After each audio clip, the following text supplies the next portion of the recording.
Siempre pensé que mi familia era normal, o al menos lo que se podía considerar normal en un pequeño pueblo de Andalucía como el nuestro. Mi padre, Antonio, trabajaba en los olivares que rodeaban Villanueva del Río desde que tenía memoria. Mi madre, Carmen, se dedicaba a la panadería local que había heredado de su propia madre. Y yo, Lucía, crecí entre el olor a pan recién horneado y las tardes corriendo entre olivos plateados. Una infancia sencilla, pero feliz. Todo cambió el día que cumplí 25 años. Era julio, y el calor abrasador de Andalucía nos tenía a todos bebiendo sangría bajo la parra del patio trasero. La familia entera estaba allí, mis tíos Fernando y Pilar, que habían venido desde Sevilla, mis primos pequeños, mi abuela materna, Dolores, con su perpetuo abanico negro, y mi novio Mateo, que después de 3 años juntos ya era considerado parte de la familia. Lucía, ven aquí un momento, me llamó mi madre desde la cocina mientras todos charlaban animadamente en el patio. Su voz sonaba tensa, algo que no era habitual en ella. Cuando entré, la encontré sentada a la mesa con mi padre. Ambos tenían expresiones serias que contrastaban con el ambiente festivo de fuera. Siéntate, hija, dijo mi padre, señalando la silla frente a ellos. Su mano temblaba ligeramente. Hay algo que deberías saber ahora que has cumplido 25. Mi corazón comenzó a latir más rápido. ¿Una enfermedad? ¿Problemas económicos? Miles de posibilidades cruzaron mi mente en segundos. No sé cómo decirte esto, continuó mi madre, tomando aire profundamente. Antonio no es tu padre biológico. Las palabras cayeron como una losa sobre mí. Miré a mi padre, el hombre que me había enseñado a montar en bicicleta, que me llevaba sobre sus hombros cuando era pequeña, que lloraba orgulloso en mi graduación, y vi lágrimas en sus ojos. Algo se rompió dentro de mí. ¿Qué estás diciendo, mamá?, pregunté con un hilo de voz. Tu padre biológico se llama Miguel Sánchez. Es un hombre de Madrid que conocí un verano antes de casarme con Antonio. Fue una relación breve, pero cuando descubrí que estaba embarazada, él ya había vuelto a Madrid. Antonio y yo ya estábamos comprometidos, y él decidió aceptarte como su hija sin condiciones. Mi padre, porque para mí siempre sería mi padre, asintió lentamente. Nunca me ha importado que no compartiéramos sangre, Lucía. Te he querido desde el primer momento en que te vi. ¿Por qué me lo cuentan ahora?, pregunté, sintiendo cómo las lágrimas comenzaban a caer por mis mejillas. Mi madre sacó un sobre amarillento del bolsillo de su delantal. Porque recibí esto hace una semana. Miguel ha estado buscándote. Quiere conocerte. Tomé el sobre con manos temblorosas. Dentro había una carta escrita con letra pulcra y una fotografía. En ella, un hombre de unos 50 años sonreía a la cámara. Tenía mi misma sonrisa, mis mismos ojos. No quiero conocerlo, dije instintivamente, devolviendo la carta. Mi padre es quien me ha criado. Lo entendemos, dijo mi madre, pero creímos que tenías derecho a saberlo y decidir por ti misma. Salí de la cocina sin decir nada más y me encerré en mi habitación, ignorando las llamadas de Mateo y de mis primos. Me sentía traicionada, confundida, como si toda mi vida hubiera sido una mentira. Las fotos familiares que decoraban mi habitación parecían burlarse de mí ahora. ¿Cuántas personas sabían la verdad? ¿Mi abuela? ¿Mis tíos? Esa noche, cuando todos se habían marchado, Mateo se quedó conmigo. No dijo nada, simplemente me abrazó mientras yo lloraba hasta quedarme dormida. Al día siguiente, el sol entró por mi ventana como si nada hubiera cambiado, pero todo era diferente. Durante las siguientes semanas, evité a mis padres lo más que pude. Me quedé en casa de Mateo en Granada, donde él trabajaba como profesor de historia en la universidad. Me sumergí en mi trabajo como ilustradora freelance, rechazando llamadas y mensajes de mi familia. Necesitaba tiempo para procesar lo que había descubierto. Una tarde, mientras revisaba viejas fotos en mi laptop buscando inspiración para un proyecto, me detuve en una imagen de mi 10º cumpleaños. Allí estaba yo, soplando las velas con mi padre, Antonio, a mi lado, su mano protectora sobre mi hombro, su sonrisa orgullosa. Recordé cómo había insistido en construirme él mismo una casa en el árbol, cuando le dije que quería un lugar para dibujar tranquila. Cómo me llevaba cada domingo al mercado de artesanías para que viera a los pintores locales. Cómo me defendió cuando decidí estudiar arte en vez de algo más práctico, como sugerían algunos familiares. Fue entonces cuando comprendí que el amor y la paternidad van mucho más allá de la sangre. Antonio era mi padre en todos los sentidos que importaban, pero también sentí curiosidad. ¿Quién era ese hombre, Miguel, que compartía mi ADN? ¿Por qué había decidido buscarme después de 25 años? ¿Tenía derecho a irrumpir en nuestra vida así? Tomé una decisión. Volví a casa un domingo por la mañana. Encontré a mi madre amasando pan en la cocina, como cada domingo desde que tengo memoria. Mi padre estaba en el patio, regando los geranios que mi madre adoraba. Sus manos, ásperas por años de trabajo en el campo, sostenían la regadera con delicadeza. Al verme en la puerta, dejó todo y vino hacia mí. «Papá», dije, y lo abracé como cuando era niña. Él me estrechó fuerte, y sentí que volvía a casa no solo físicamente. «Lo siento, Lucía», susurró en mi oído. «Queríamos protegerte».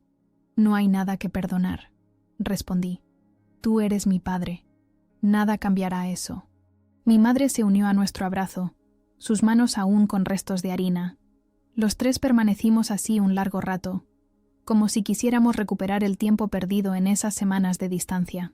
Cuando nos separamos les dije: «Quiero conocerlo, no para reemplazarte, papá, sino para entender mejor quién soy yo». Mi padre asintió, con una mezcla de tristeza y comprensión en su mirada. «Lo que decidas está bien, hija. Estaremos aquí para apoyarte». Esa noche, por primera vez en semanas, cené con mis padres. Hablamos como no lo habíamos hecho en mucho tiempo. Me contaron cómo se habían conocido, cómo mi madre había estado enamorada de Antonio desde el instituto. Pero un verano, tras una fuerte discusión, había viajado a Madrid donde conoció a Miguel. Como cuando descubrió su embarazo, Antonio no dudó en aceptarme como suya. «Nunca me arrepentí», dijo mi padre mientras tomábamos café después de cenar. «Desde el momento en que te vi, supe que eras mi hija. Tomé la carta de Miguel que mi madre había guardado. La leería esa noche y decidiría mi próximo paso. Pero una cosa tenía clara: cualquiera que fuese mi decisión, no cambiaría quién era mi verdadera familia». Decidí contactar a Miguel una semana después. Le escribí un correo electrónico breve, presentándome y sugiriendo vernos en una cafetería de Granada, terreno neutral para ambos. Quería que Mateo estuviera cerca, por si acaso. No sabía qué esperar de este encuentro, pero sentía que era necesario para seguir adelante. La cafetería que elegí estaba frente a la Alhambra. Era un lugar turístico donde difícilmente nos encontraríamos con conocidos del pueblo. Llegué media hora antes, nerviosa. Mateo me acompañó hasta la puerta, me dio un beso en la frente y prometió estar en la librería de enfrente, pendiente a mi mensaje. «Estaré bien», le aseguré, aunque ni yo misma lo creía del todo. Lo reconocí en cuanto entró. Tenía mi misma forma de caminar, ligeramente inclinada hacia la izquierda. Vestía un traje gris que parecía caro y llevaba el pelo canoso perfectamente peinado. Nada que ver con mi padre y sus manos callosas, su ropa sencilla y práctica. «¿Lucía?», preguntó al acercarse a mi mesa. Su voz era grave, educada. Asentí, incapaz de pronunciar palabra. Se sentó frente a mí y pidió un café solo. Yo ya llevaba mi segundo té, al que apenas había dado un sorbo. «Te pareces mucho a tu madre», dijo después de un silencio incómodo. «Pero tienes mis ojos. ¿Por qué ahora?», pregunté directamente. No quería rodeos. Han pasado 25 años. Miguel suspiró profundamente. «Es complicado. Cuando Carmen me dijo que estaba embarazada, yo acababa de conseguir un puesto importante en un bufete de abogados en Madrid. Era joven, ambicioso y, francamente, egoísta. Le dije que no podía hacerme cargo, que mi carrera estaba primero. Sentí una punzada de dolor, así que había elegido deliberadamente no ser parte de mi vida. Con los años», continuó, «me casé, tuve 2 hijos y construí la vida que creía querer, pero siempre hubo un vacío. Siempre pensé en esa niña que había abandonado en Andalucía». «No me abandonaste», repliqué con más dureza de la que pretendía. «Mi padre me crió. Antonio es mi padre. Lo sé, y le estoy eternamente agradecido por eso», dijo, sorprendiéndome. «Por darle a mi hija lo que yo no supe darle. Entonces, ¿por qué buscarme ahora? ¿Qué ha cambiado?». Miguel miró su café, evitando mis ojos. Hace 2 años me diagnosticaron un cáncer de páncreas. Los médicos me dieron 5 años como máximo. Me hizo replantearme muchas cosas. No quería irme de este mundo sin al menos haberte conocido, sin pedirte perdón. No supe qué decir. Había esperado resentimiento, quizás incluso odio hacia este hombre, pero ahora solo sentía una mezcla confusa de emociones. ¿Tu familia sabe que estás aquí?, pregunté finalmente. Mi esposa, sí. Mis hijos, aún no. Son más jóvenes que tú. Pablo tiene 20 años y Elena 18. No sé cómo decirles que tienen una hermana mayor. Hermanos. Nunca había pensado en esa posibilidad. Siempre había sido hija única, y ahora de repente tenía 2 hermanos que ni siquiera sabían que yo existía. Hablamos durante casi 2 horas. Me contó sobre su vida en Madrid, sobre sus otros hijos. Me mostró fotos. Pablo estudiaba Derecho como él, y Elena Medicina. Se parecían a mí, especialmente Elena, que tenía la misma forma de la nariz y la barbilla. Cuando nos despedimos, intercambiamos números de teléfono. No habíamos llegado a ningún acuerdo, pero habíamos abierto una puerta. No sabía si quería cruzarla del todo, pero al menos ahora tenía la opción. Al volver a casa esa noche, encontré a mi madre esperándome en la cocina. Era tarde, pero había dejado la luz encendida y una taza de chocolate caliente preparada, como cuando era niña y volvía tarde de alguna fiesta. ¿Cómo fue?, preguntó sin rodeos. Le conté todo: el cáncer de Miguel, mis medios hermanos, las fotos que me había mostrado. Mientras hablaba, observé cómo su rostro pasaba de la preocupación a la tristeza y finalmente a una especie de resignación tranquila. Siempre supe que este día llegaría, dijo cuando terminé. Miguel es un hombre guapo, inteligente. En otra vida, en otras circunstancias, quizás hubiera funcionado entre nosotros, pero cuando le dije que estaba embarazada, dejó muy claro que su carrera era más importante. ¿Por qué no me lo contaste antes, mamá?, pregunté. Era la pregunta que había estado rondando mi mente desde mi cumpleaños. Por miedo, supongo. Miedo a que te alejaras de nosotros, a que quisieras buscar a Miguel y él te rechazara de nuevo. Miedo a que pensaras que tu padre, que Antonio no era realmente tu padre. Eso nunca pasará, le aseguré, tomando su mano sobre la mesa. Papá es papá, sin importar lo que diga un test de ADN. Mi madre sonrió, con los ojos húmedos. Lo sé, cariño. Pero también sé que tienes derecho a conocer tu historia completa. Y si quieres conocer a tus hermanos, lo entenderemos. En las semanas siguientes, Miguel y yo mantuvimos contacto por teléfono. Me contó más sobre su enfermedad, sobre los tratamientos que estaba recibiendo. También me habló de sus remordimientos, de cómo durante años había intentado averiguar sobre mí, pero el orgullo le impedía contactar a mi madre. Un día, recibí una llamada inesperada. Era Elena, mi media hermana. Miguel me lo ha contado todo, dijo sin presentarse. Su voz era firme, pero noté un ligero temblor. Necesitaba hablar contigo. Acordamos vernos en Madrid el fin de semana siguiente.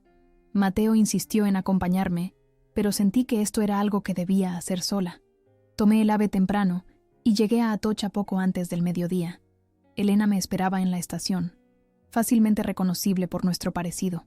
Eres exactamente como te imaginaba, dijo al abrazarme, como si fuéramos viejas amigas en lugar de extrañas conectadas por un secreto familiar.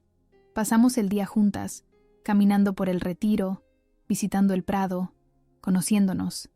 Elena era brillante, apasionada por la medicina y con un sentido del humor sorprendentemente similar al mío. Me contó que Pablo había reaccionado mal a la noticia, que se negaba a conocerme por ahora. Dale tiempo, me aconsejó. Es muy leal a mamá y siente que esto es una traición hacia ella. Lo entiendo, respondí. No quiero forzar nada. Cuando el sol comenzó a ponerse, Elena me llevó a un pequeño restaurante cerca de la Puerta del Sol. Para mi sorpresa, Miguel nos esperaba allí, sentado en una mesa del rincón. Espero que no te importe, dijo Elena. Él insistió en vernos juntas, aunque fuera brevemente. La cena fue extrañamente agradable. Miguel parecía más relajado que en nuestro primer encuentro, y verlo interactuar con Elena me dio una visión diferente de él como padre. Era atento, cariñoso, orgulloso de los logros de su hija. Me pregunté cómo habría sido crecer con él, pero rápidamente deseché ese pensamiento. Mi vida con Antonio y Carmen había sido llena de amor y estabilidad. Antes de despedirnos, Miguel me entregó un sobre. «Es para ti», dijo. «Ábrelo cuando estés sola». Esa noche, en la habitación de hotel, abrí el sobre.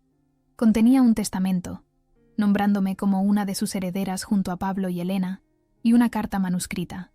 En ella, Miguel explicaba que quería compensar de alguna manera todos los años de ausencia.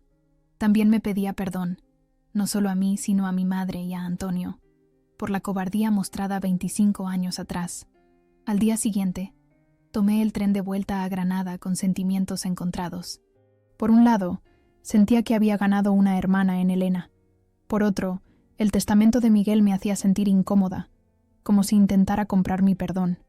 Al llegar a casa, Mateo me esperaba con una noticia que cambiaría nuevamente el rumbo de nuestra historia familiar. «Tus padres llamaron mientras estabas en Madrid», dijo con expresión grave. «Tu abuela Dolores tuvo un derrame cerebral. Está en el hospital de Sevilla». Dejé caer mi bolso y sentí que el suelo se movía bajo mis pies. Mi abuela Dolores, la madre de mi madre, había sido siempre un pilar en nuestra familia. Fuerte, sabia, incansable. «Tenemos que ir ahora mismo», dije, olvidando momentáneamente todo lo relacionado con Miguel y mis nuevos hermanos. Durante el viaje a Sevilla, no pude evitar pensar en las palabras no dichas, en los secretos familiares. ¿Qué más no sabía? ¿Qué otras verdades ocultas esperaban ser descubiertas? El conflicto sobre mi origen biológico parecía ahora menos importante ante la posibilidad de perder a mi abuela, una de las personas que más había influido en mi vida. Cuando llegamos al hospital, encontramos a mi madre sentada en la sala de espera, con los ojos rojos de tanto llorar. Mi padre paseaba de un lado a otro del pasillo, como siempre hacía cuando estaba nervioso. «¿Cómo está?», pregunté, abrazando a mi madre. «Estable, pero grave», respondió mi padre. «Los médicos dicen que las próximas 24 horas son críticas».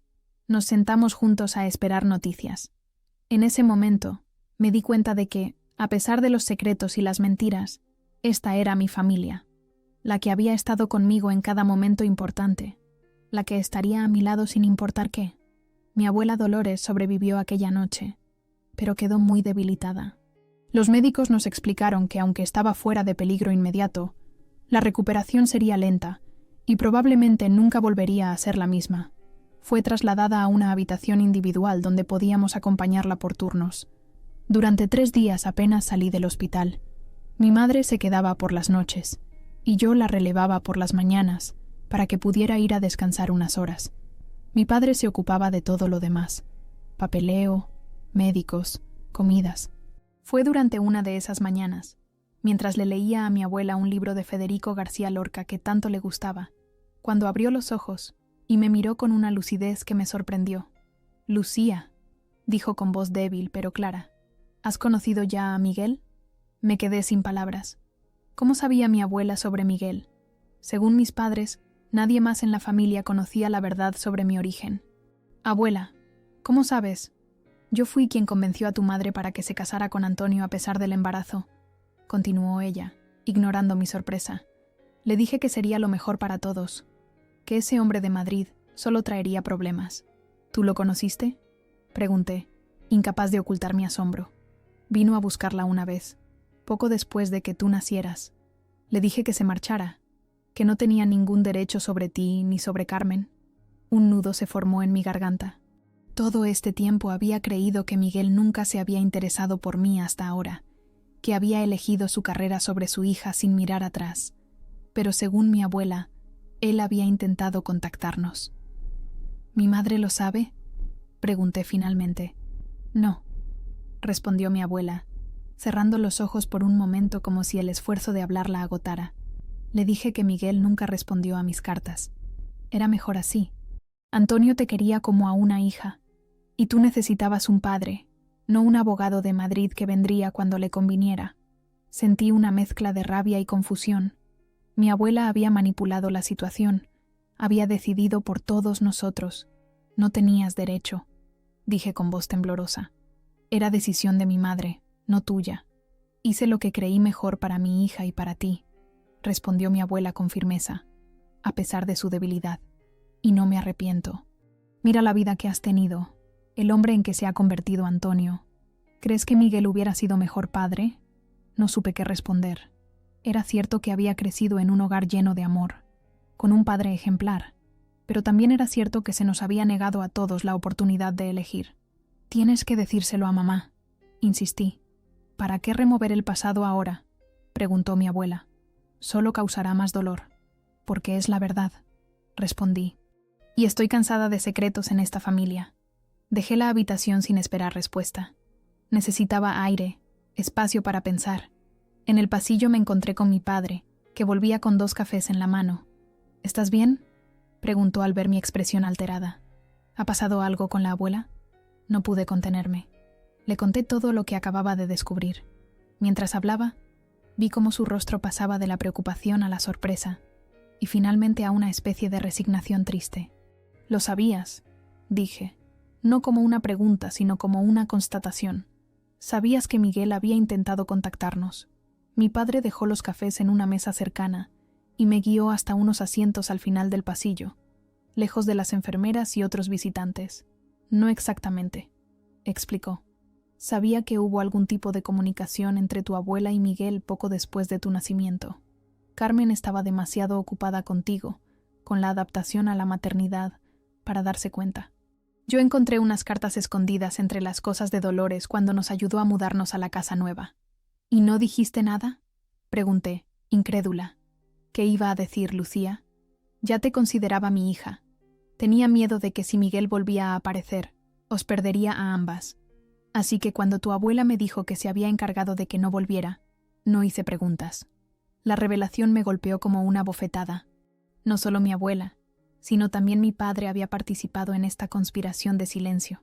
«Tenemos que hablar con mamá», dije, poniéndome de pie. «Tiene derecho a saberlo todo». «Lo sé», asintió mi padre con expresión derrotada. «Lo sé desde hace tiempo, pero nunca encontré el momento adecuado. Esperamos a que mi madre regresara al hospital por la tarde. La llevamos a la cafetería, donde le conté lo que mi abuela me había revelado. Mi padre confirmó lo de las cartas y añadió detalles que ni yo conocía.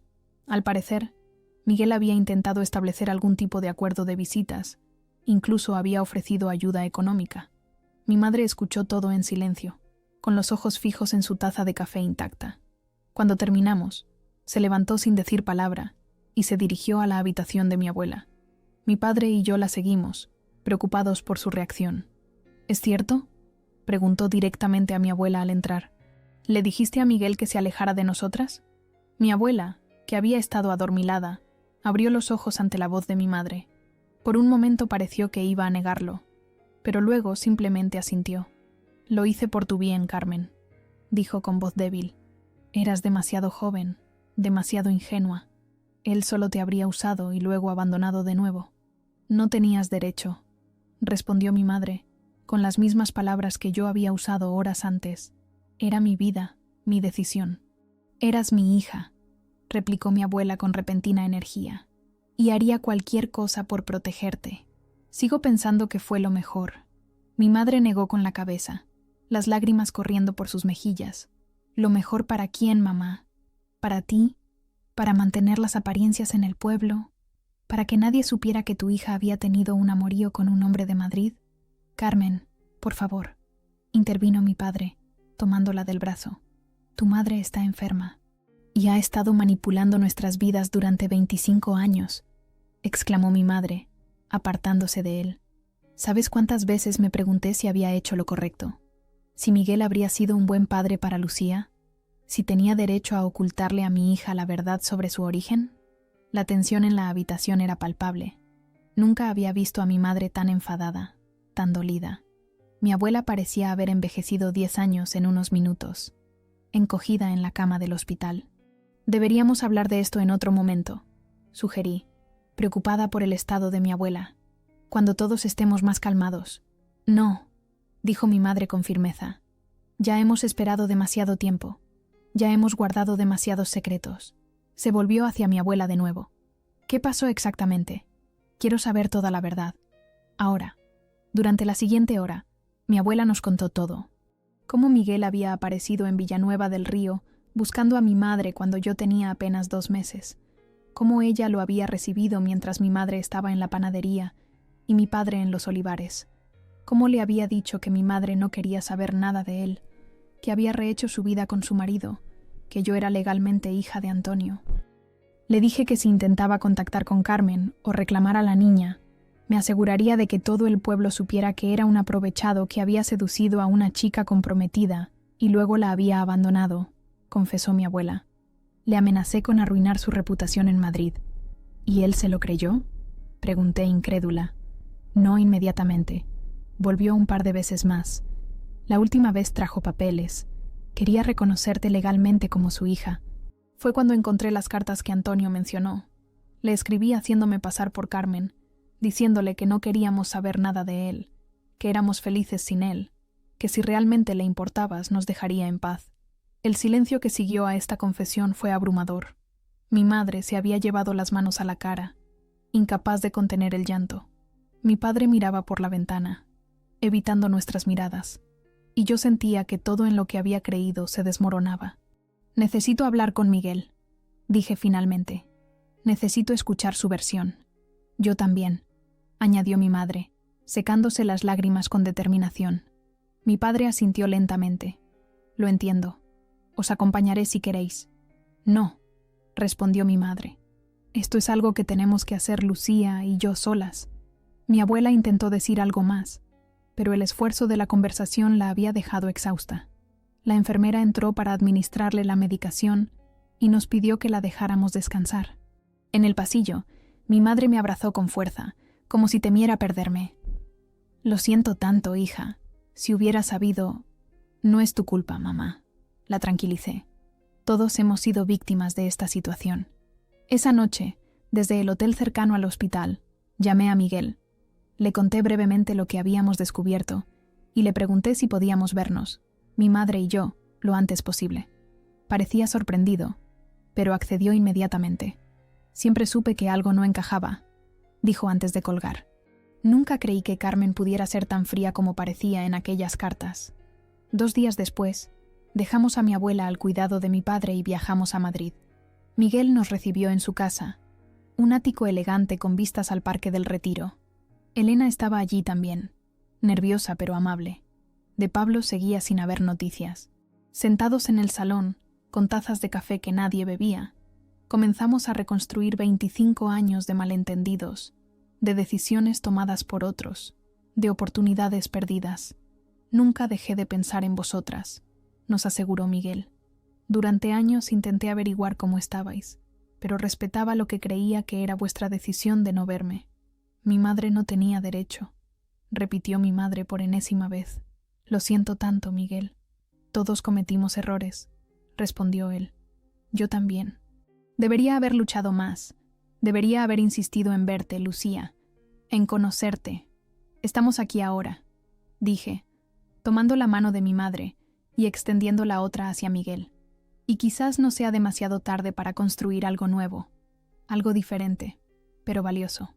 Miguel tomó mi mano con una sonrisa triste. Mi mayor arrepentimiento es todo el tiempo perdido, pero tienes razón. Aún podemos crear algo bueno de todo esto. Al regresar a Sevilla esa noche, sentí que un peso se había levantado de mis hombros.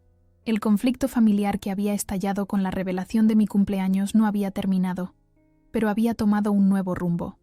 Ya no era una lucha entre verdades y mentiras, sino un proceso de reconciliación y reconstrucción. Mi abuela tardaría tiempo en aceptar que sus acciones, aunque motivadas por el amor y la protección, habían causado un daño profundo. Mi padre tendría que aprender a compartir un espacio en mi vida con Miguel, y mi madre tendría que perdonarse a sí misma por no haber cuestionado más, por no haber luchado por la verdad. En cuanto a mí, había ganado un padre biológico, una hermana, y quizás algún día un hermano, pero sobre todo, había ganado la certeza de que el amor familiar, aunque imperfecto, puede sobrevivir incluso a las mentiras más dolorosas. Esa noche, mientras mi madre dormía en la habitación contigua a la mía en el hotel, escribí una carta a Miguel. Le conté sobre mi infancia, sobre los momentos felices con Antonio, sobre mis sueños y miedos. Era un primer paso para construir un puente entre nuestras vidas separadas.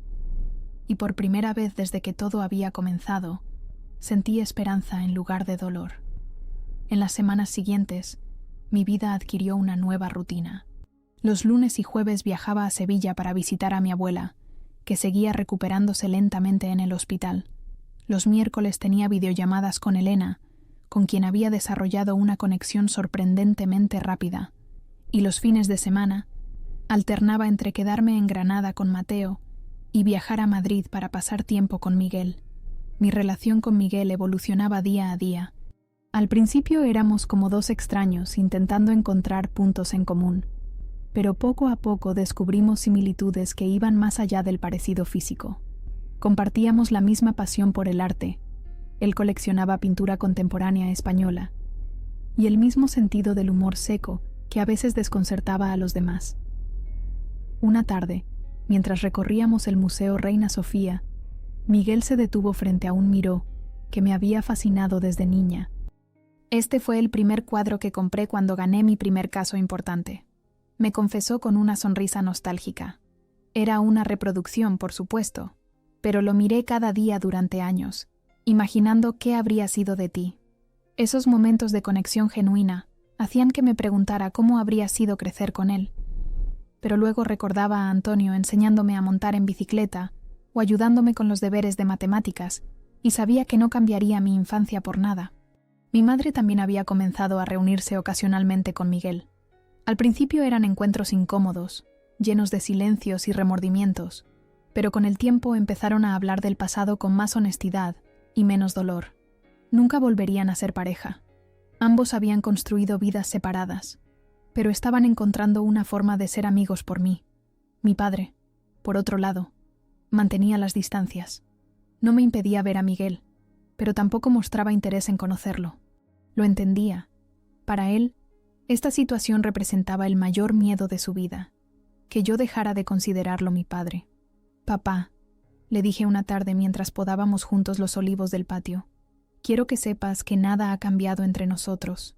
«Todo ha cambiado, Lucía», respondió sin mirarme, concentrado en la rama que estaba cortando.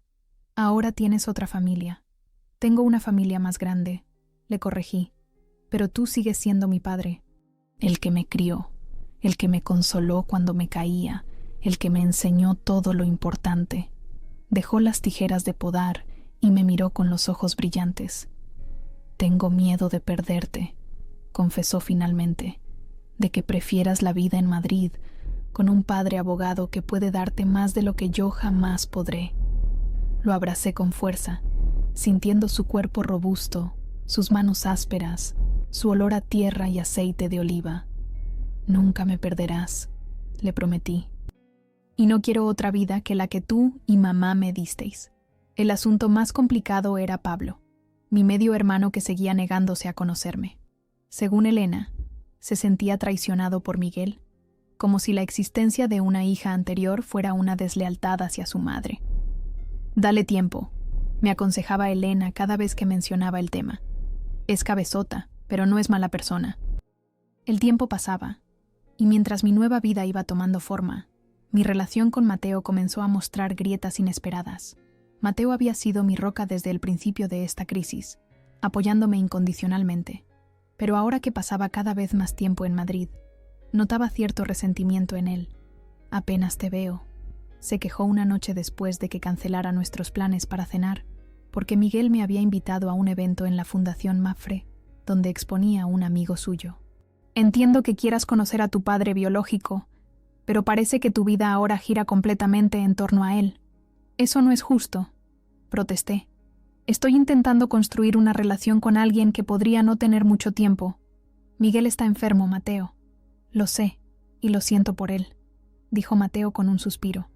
«Pero a veces siento que estás tan centrada en recuperar el tiempo perdido con Miguel que te olvidas de las personas que siempre han estado ahí para ti». Sus palabras me dolieron porque había algo de verdad en ellas. En mi afán por conocer a Miguel, por construir una relación con Elena, por entender mi nuevo lugar en esta familia extendida, había descuidado mi relación con Mateo. Y no solo con él, sino también con mis amigos de Granada, con mi trabajo como ilustradora incluso con mis padres más allá de las conversaciones sobre la situación. Lo siento, dije finalmente. Tienes razón. He estado tan absorta en todo esto que no he pensado en cómo te afecta a ti. No quiero que renuncies a conocer a tu familia biológica, aclaró Mateo tomando mi mano. Solo quiero seguir siendo parte de tu vida mientras lo haces. Esa conversación me hizo reflexionar sobre el equilibrio que necesitaba encontrar. Mi identidad había sido sacudida hasta los cimientos, pero no podía permitir que todo lo que era antes desapareciera bajo la novedad de mis descubrimientos. El punto de inflexión llegó un domingo de mayo, cuando Miguel insistió en invitar a toda mi familia, Antonio, Carmen, Mateo y yo, a comer en un restaurante en Córdoba, un punto intermedio entre nuestros mundos. Mi madre aceptó inmediatamente, mi padre con más reticencia, y Mateo con una mezcla de curiosidad y aprensión.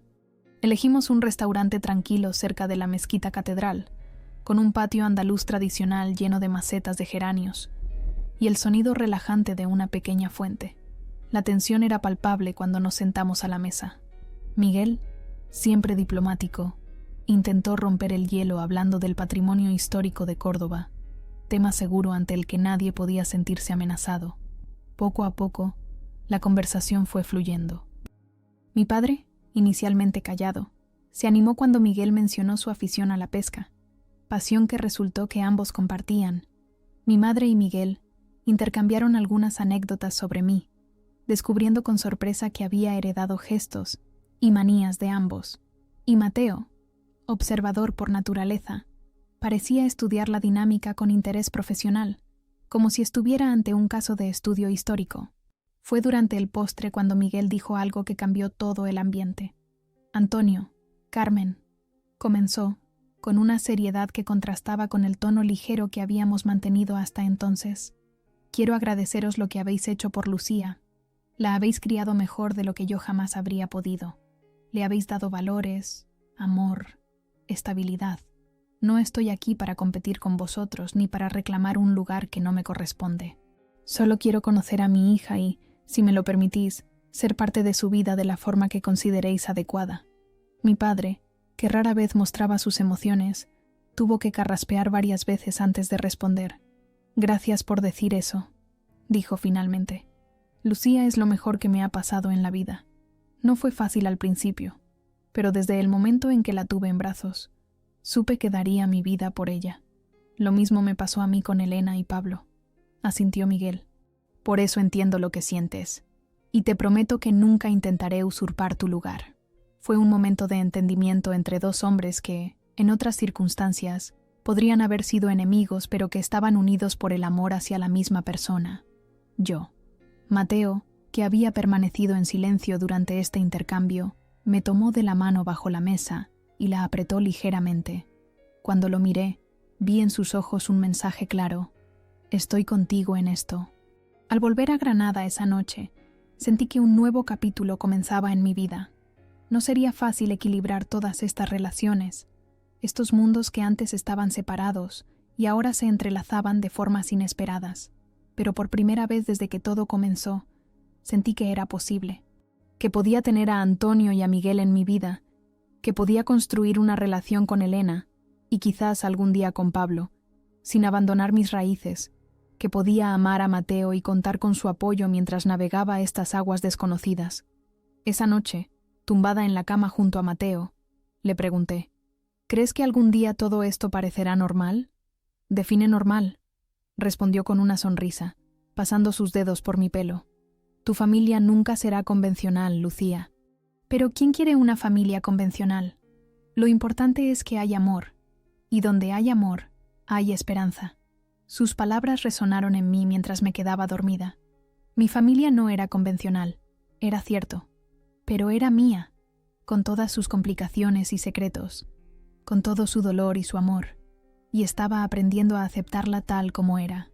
El verano llegó con un calor abrasador típico de Andalucía. Mi abuela Dolores fue finalmente dada de alta del hospital, aunque necesitaba cuidados constantes. Decidimos trasladarla a casa de mis padres en Villanueva del Río, donde mi madre podía atenderla mejor. Yo seguía dividiendo mi tiempo entre Granada, donde vivía con Mateo, y Madrid, donde pasaba cada vez más tiempo con Miguel y Elena. Fue a principios de julio cuando recibí la llamada que temía. Elena, con la voz entrecortada, me dijo que Miguel había sido hospitalizado de urgencia. El cáncer se había extendido más rápido de lo previsto. Los médicos dicen que le quedan semanas, no meses como pensábamos, me explicó mientras yo hacía la maleta frenéticamente, con el teléfono apoyado entre la oreja y el hombro. Está preguntando por ti. Tomé el primer AVE a Madrid. Durante el viaje, mi mente no dejaba de dar vueltas. Hacía apenas 6 meses que había descubierto que Antonio no era mi padre biológico. Apenas 5 que había conocido a Miguel. Era muy poco tiempo para conocer realmente a alguien, para construir una relación padre-hija. Y ahora se me acababa el tiempo. En el hospital, encontré a Elena sentada en la sala de espera, con los ojos rojos de tanto llorar. A su lado estaba un joven que reconocí inmediatamente por las fotos que había visto. Pablo, mi medio hermano, al que nunca había conocido en persona, estaba allí, con expresión sombría y las manos inquietas sobre las rodillas. «Lucía», dijo Elena levantándose para abrazarme, «gracias por venir tan rápido». «¿Cómo está?», pregunté, devolviendo el abrazo. «Estable por ahora», respondió ella. «Está consciente pero muy débil. Los médicos le han dado morfina para el dolor». Pablo se había levantado también, incómodo, sin saber qué hacer con su cuerpo alto y desgarbado, tan parecido al de Miguel. «Hola», dijo finalmente, extendiéndome la mano. «Siento que nos conozcamos en estas circunstancias». Ignoré su mano y lo abracé. Al principio se tensó, sorprendido, pero luego sus brazos me rodearon brevemente. «Me alegro de conocerte por fin», dije sinceramente. «Miguel me ha hablado mucho de ti». «Y a mí de ti», respondió con una pequeña sonrisa. «Dice que dibujas tan bien como yo toco el piano». Esa pequeña conexión, ese reconocimiento de que Miguel nos había hablado a cada uno del otro, rompió parte de la tensión. Los 3 nos sentamos juntos a esperar que el médico nos permitiera entrar a ver a nuestro padre. «Mamá está con él ahora», explicó Elena. «Aunque están divorciados desde hace años, siempre han mantenido una buena relación». Cuando finalmente pudimos entrar, la imagen de Miguel me impactó. Estaba mucho más delgado que la última vez que lo había visto, apenas 2 semanas antes. Su piel tenía un tono amarillento, y sus ojos, mis ojos, estaban hundidos, pero se iluminaron al vernos entrar. «Mis 3 hijos juntos», dijo con voz débil pero feliz. «Este es un buen día». Me acerqué a su cama y tomé su mano. Estaba fría, los dedos huesudos donde antes había fuerza.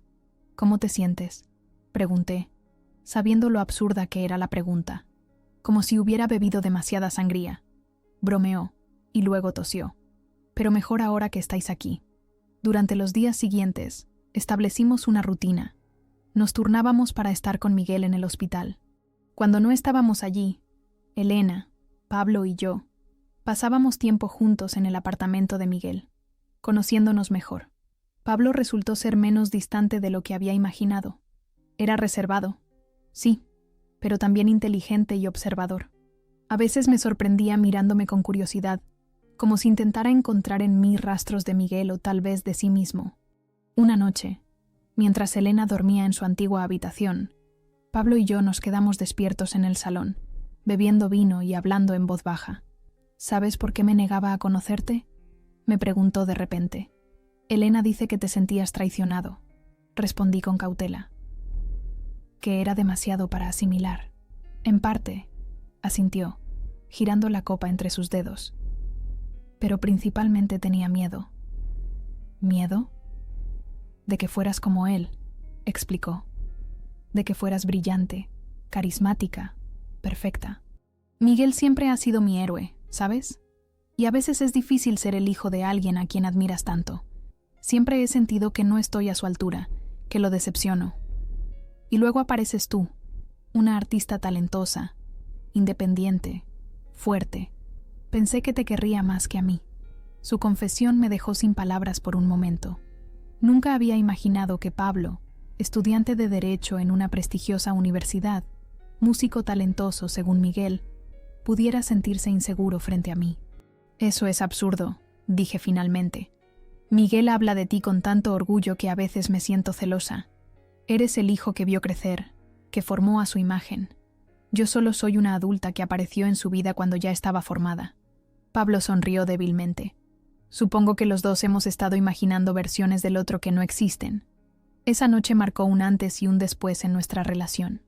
No nos convertimos en mejores amigos de la noche a la mañana, pero comenzamos a bajar nuestras defensas, a vernos como personas reales y no como competidores por el afecto de Miguel. Una semana después de mi llegada a Madrid, Miguel empeoró repentinamente. Los médicos nos advirtieron que el final estaba cerca. Llamé a mis padres para informarles, no segura de cómo reaccionarían. «Vamos para allá», dijo mi madre sin dudarlo. «No deberías pasar por esto sola». «No estoy sola, mamá», respondí, conmovida por su ofrecimiento. «Tengo a Elena y Pablo. Aún así, queremos estar contigo. Es lo que hacen las familias». Al día siguiente, mis padres llegaron a Madrid. Ver a Antonio, mi padre, entrando en la habitación de hospital donde Miguel, mi padre biológico, luchaba por su vida, fue una de las experiencias más surrealistas de mi vida, pero también una de las más conmovedoras. Antonio se acercó a la cama de Miguel, incómodo pero decidido. Miguel, que estaba despierto pero sedado, lo miró con sorpresa. «Gracias por venir», dijo con voz apenas audible. «Vengo a apoyar a mi hija», respondió mi padre. Luego, tras una pausa, añadió, «y a agradecerte por darme la oportunidad de ser su padre». Miguel sonrió débilmente. «Yo debería agradecerte a ti. La criaste mejor de lo que yo habría podido». Mi madre, que se había quedado en la puerta, se acercó también. Tomó la otra mano de Miguel, y por un momento los tres formaron un extraño círculo a mi alrededor, unidos por mí. Esa tarde, mientras mis padres descansaban en el hotel cercano, me quedé sola con Miguel. Estaba más lúcido que en días anteriores, como si hubiera reunido sus últimas fuerzas. «Hay algo que quiero decirte», comenzó, haciendo un esfuerzo visible por hablar claramente. «Algo que te he estado pensando desde que te conocí». «Te escucho», dije, acercándome más a él. «No me arrepiento de la vida que he tenido», dijo pausadamente. «He sido feliz con Elena y Pablo, con mi carrera. Pero si pudiera cambiar una sola cosa, sería haber luchado más por ti, haber insistido en verte, en ser parte de tu vida desde el principio». «Lo sé», respondí, sintiendo las lágrimas acumularse. «Pero no podemos cambiar el pasado». «No, pero podemos aprender de él», continuó. «Quiero que me prometas algo, Lucía. Prométeme que no permitirás que el rencor o el orgullo te alejen de las personas que amas, que no cometerás mis errores. Te lo prometo», dije, apretando su mano. «Y cuida de tus hermanos», añadió, «especialmente de Pablo. Es más frágil de lo que parece». «Lo haré», prometí, las lágrimas corriendo libremente ahora. «Somos familia, después de todo». Miguel sonrió, cerró los ojos por un momento, y luego me miró de nuevo con intensidad. «Hay algo más. En mi despacho, en el segundo cajón, hay una caja con tu nombre. Es para ti. Quería dártela en persona, pero ya no estoy seguro de tener fuerzas». Asentí, incapaz de hablar. Durante las siguientes horas, simplemente estuve allí, sosteniendo su mano mientras dormitaba, entrando y saliendo de la consciencia. Elena y Pablo se turnaban, a veces los tres juntos a su lado, a veces dándonos espacio para momentos privados. Fue en una de esas ocasiones, cuando Elena y Pablo habían ido a la cafetería, que Miguel apretó mi mano con una fuerza sorprendente. Me miró con claridad, como si por un momento el dolor y la medicación hubieran desaparecido. «Te quiero, hija», dijo con voz clara. «Te he querido desde que supe de tu existencia».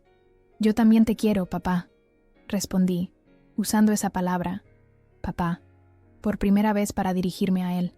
Sonrió, cerró los ojos, y su respiración se volvió más tranquila. Cuando Elena y Pablo regresaron, les conté nuestro intercambio. Los tres nos quedamos junto a la cama, cada uno perdido en sus pensamientos, mientras la noche caía sobre Madrid. A la mañana siguiente, Miguel falleció pacíficamente mientras dormía. Estábamos todos allí. Elena, Pablo, mi madre, Antonio y yo. Una familia poco convencional, unida por el amor a un hombre complejo que nos había conectado a todos de maneras inesperadas. En los días siguientes, entre los preparativos del funeral y el papeleo, Encontré la caja que Miguel había mencionado. Era de madera oscura, bellamente tallada. Dentro había un cuaderno lleno de entradas con fechas que se remontaban a 25 años atrás. Era un diario que Miguel había mantenido para mí, escribiéndome como si algún día fuera a leerlo. Había también fotografías mías que había conseguido a lo largo de los años, algunas de periódicos locales donde aparecía en eventos escolares, otras que no sabía cómo había obtenido, y una carta fechada apenas un mes antes. La carta comenzaba: «Querida Lucía, si estás leyendo esto, significa que no tuve tiempo de decirte todo lo que quería. Pero quiero que sepas que, a pesar de mis errores, nunca pasó un día sin que pensara en ti». Mientras leía, sentada en el despacho de Miguel rodeada de sus libros y recuerdos, comprendí que el tiempo, aunque breve, que habíamos compartido, había sido un regalo. Un tiempo prestado que, sin embargo, había cambiado mi vida para siempre. El funeral de Miguel fue íntimo, pero concurrido. Sus colegas del bufete, amigos cercanos, familia extendida y nosotros, sus 3 hijos y mi madre, nos reunimos en un pequeño cementerio en las afueras de Madrid. El día era soleado, con una brisa suave que hacía ondear las flores sobre las tumbas. No parecía apropiado para una despedida, pero de alguna manera reflejaba la sensación de paz que todos sentíamos, a pesar del dolor. Mi padre, Antonio, se había ofrecido a quedarse en el hotel, pensando que podría ser incómodo para la exesposa de Miguel y sus hijos. Pero Elena insistió en que viniera. «Eres el padre de Lucía», le dijo simplemente. «Perteneces aquí tanto como cualquiera de nosotros». Durante la ceremonia permanecimos juntos. Pablo, Elena y yo en primera fila, mis padres justo detrás. A medida que los presentes compartían recuerdos y anécdotas sobre Miguel, descubrí facetas de él que no había llegado a conocer: su pasión por la justicia social, su generosidad silenciosa con causas que le importaban, su humor en la oficina. Cada historia añadía una pieza al rompecabezas de quien había sido mi padre biológico, un rompecabezas que nunca llegaría a completar del todo. Cuando me tocó hablar, no tenía preparado ningún discurso. Simplemente me puse de pie, miré a la pequeña asamblea y hablé desde el corazón. Conocí a Miguel hace apenas 6 meses. Comencé. No tengo los recuerdos de infancia que tienen Elena y Pablo, ni las décadas de amistad que comparten muchos de ustedes. Pero en ese breve tiempo, descubrí a un hombre complejo, con arrepentimientos pero también con una enorme capacidad de amar. Un hombre que me buscó cuando supo que su tiempo se agotaba, no para alterar mi vida, sino para enriquecerla con su presencia. Miré a mis hermanos, que me observaban con ojos brillantes de lágrimas contenidas. Miguel me dio muchas cosas en el poco tiempo que tuvimos juntos. Me dio respuestas a preguntas que ni siquiera sabía que tenía. Me dio una nueva perspectiva sobre mi identidad. Pero lo más valioso que me dio fueron 2 hermanos extraordinarios. Elena sonrió a través de las lágrimas.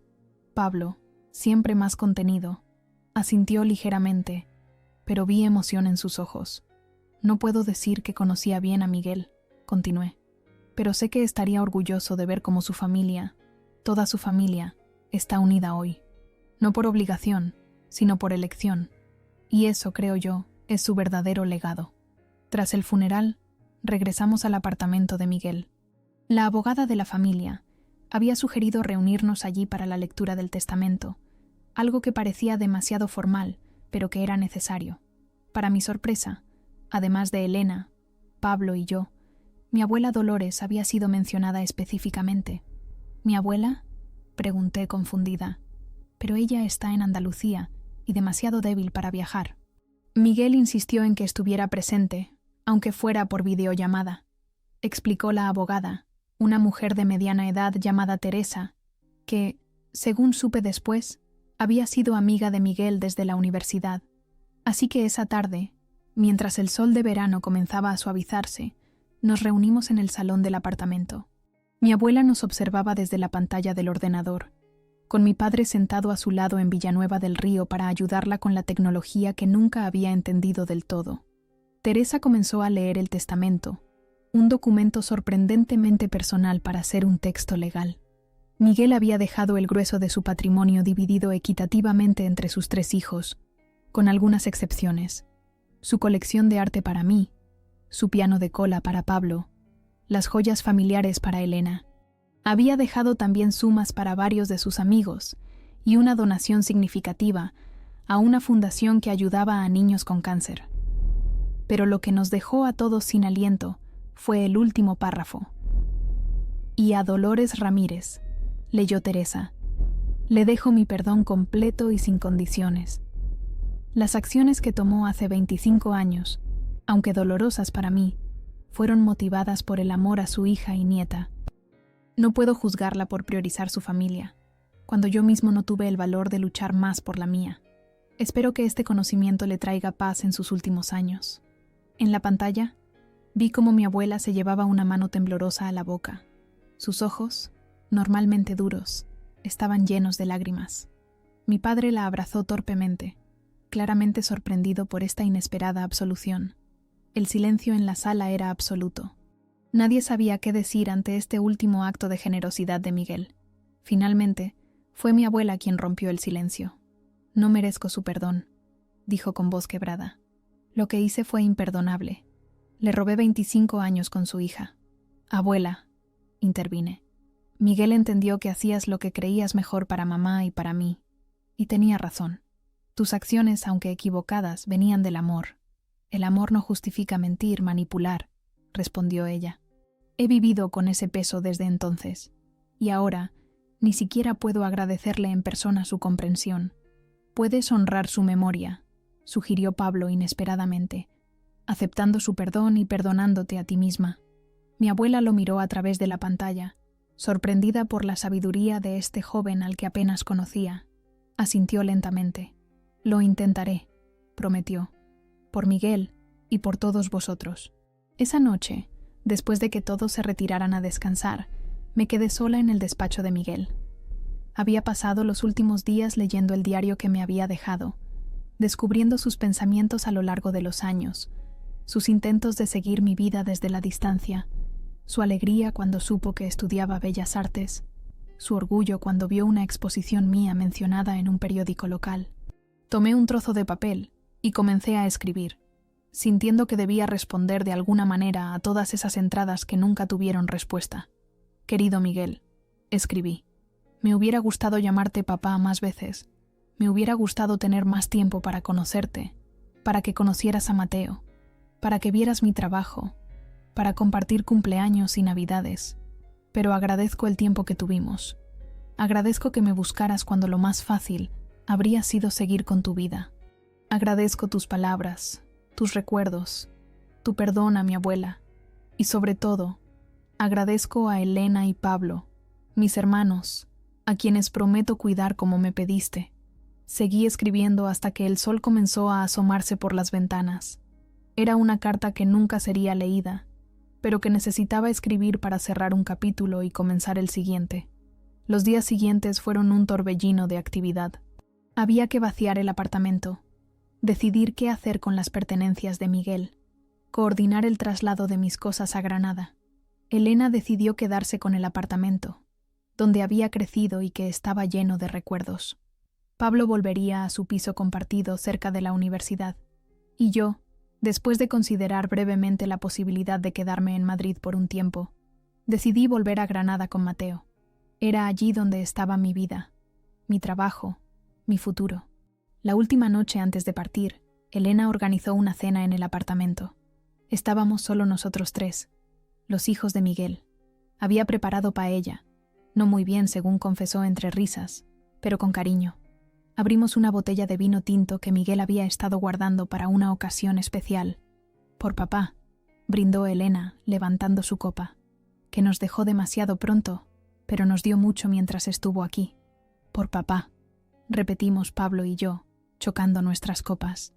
Hablamos durante horas esa noche. Recordamos anécdotas de Miguel, compartimos nuestras propias historias, hicimos planes para el futuro. Pablo habló de sus dudas sobre seguir los pasos de Miguel en el derecho, de su pasión secreta por la música que siempre había relegado a un segundo plano. Elena nos contó sobre su residencia médica, sobre lo difícil que era equilibrar su vida profesional y personal. Yo les hablé de mis proyectos de ilustración, de mi relación con Mateo, de mi deseo de algún día abrir mi propio estudio.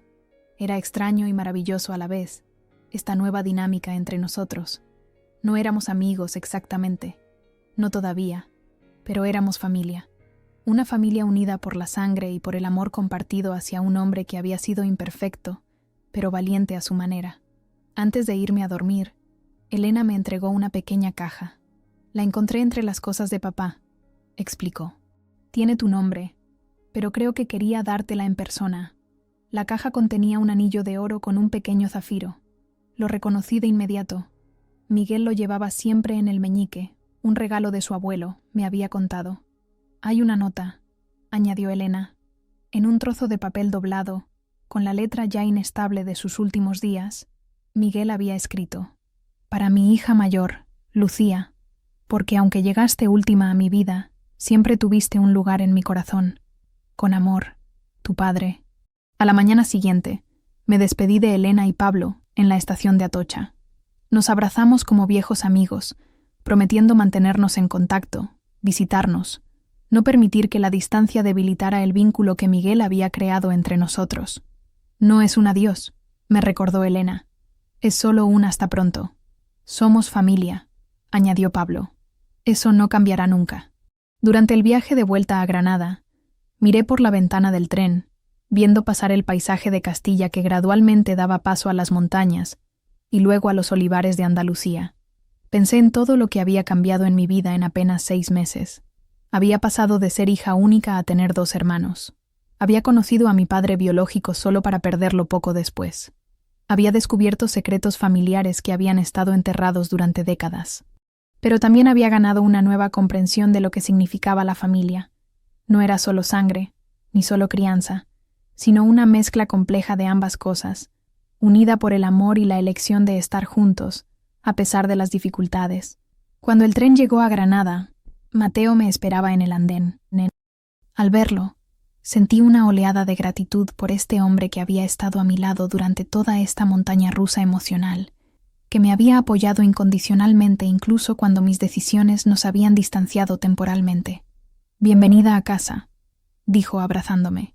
«Es bueno estar en casa», respondí, sintiendo que era verdad. Esa noche, mientras cenábamos en nuestra pequeña terraza con vistas a la Alhambra iluminada, le conté a Mateo todo lo que había sucedido en Madrid: el funeral, el testamento, el perdón de Miguel a mi abuela, la carta que había escrito, la última cena con mis hermanos. «¿Sabes?», dijo Mateo después de escucharme atentamente. «Creo que Miguel estaría orgulloso de cómo has manejado todo esto. Has unido a 2 familias que podrían haberse desgarrado por el rencor y los secretos». «No fui solo yo», respondí. «Fueron todos, mis padres, Elena, Pablo, incluso mi abuela a su manera. Todos elegimos el perdón sobre el resentimiento, el amor sobre el rencor. Esa es una lección valiosa», reflexionó Mateo. Y hablando de familia, se levantó y entró en la casa, volviendo un momento después con una pequeña caja de terciopelo azul. Mi corazón comenzó a latir más rápido. «He estado esperando el momento adecuado», dijo, arrodillándose frente a mí. «Y creo que es este. Después de todo lo que has pasado, de todo lo que hemos pasado juntos, estoy más seguro que nunca de que quiero pasar el resto de mi vida contigo. Lucía, ¿quieres casarte conmigo?». Abrió la caja para revelar un anillo sencillo pero hermoso, una banda de oro con una pequeña esmeralda. «Sí», respondí sin dudar, con lágrimas de alegría en los ojos. «Sí, quiero». Mientras Mateo deslizaba el anillo en mi dedo, pensé en el anillo de Miguel que llevaba en el otro mano. 2 anillos, 2 partes de mi identidad que ya no estaban en conflicto sino en armonía. Y supe, con una certeza absoluta, que aunque Miguel no estaría físicamente presente en mi boda, estaría allí en los ojos de Elena y Pablo, en el recuerdo que mantendríamos vivo, en el amor que nos había unido a pesar de todo. La vida seguía adelante, transformada pero intacta, y yo seguía con ella, lista para el siguiente capítulo, con mi familia, toda mi familia, a mi lado.